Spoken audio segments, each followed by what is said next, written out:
Mark chapter 14, verses 53 through 65 in the Living Translation. Jesus was led to the high priest's home, where the leading priests of the leaders and teachers of religious law had gathered. Meanwhile, Peter followed far behind and then slipped inside the gates of the high priest's courtyard. For a while he sat with the guards, warming himself by the fire.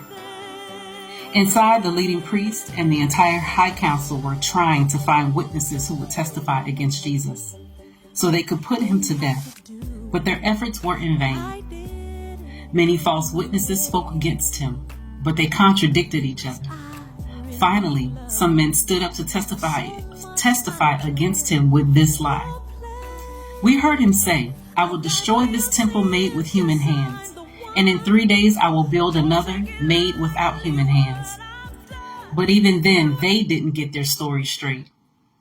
Then the high priest stood up before the others and asked Jesus, "Well, aren't you going to answer these charges? What do you have to say for yourself?"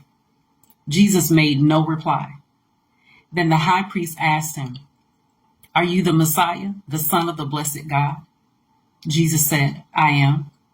And you will see me, the Son of Man, sitting at God's right hand in the place of power and coming back on the clouds of heaven." Then the high priest tore his clothing to show his horror and said, "Why do we need other witnesses? You have all heard his blasphemy. What is your verdict?" And they all condemned him to death. Then some of them began to spit at him, and they blindfolded him and hid his face with their fists. "Who hit you that time, you prophet?" They jeered, and even the guards were hitting him as they led him away.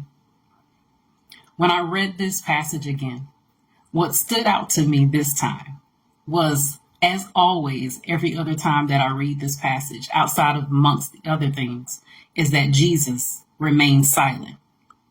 Jesus made no reply to the accusations. He made no reply to their questions. He found that no matter what was being said, just like with us in situations that we encounter, there's no need for a retort to any accusations. There's no need to reply to any of the lies. There's no need, because in the end, we know who wins. Jesus rose on the third day. He did rebuild the temple that was not made by man's hands.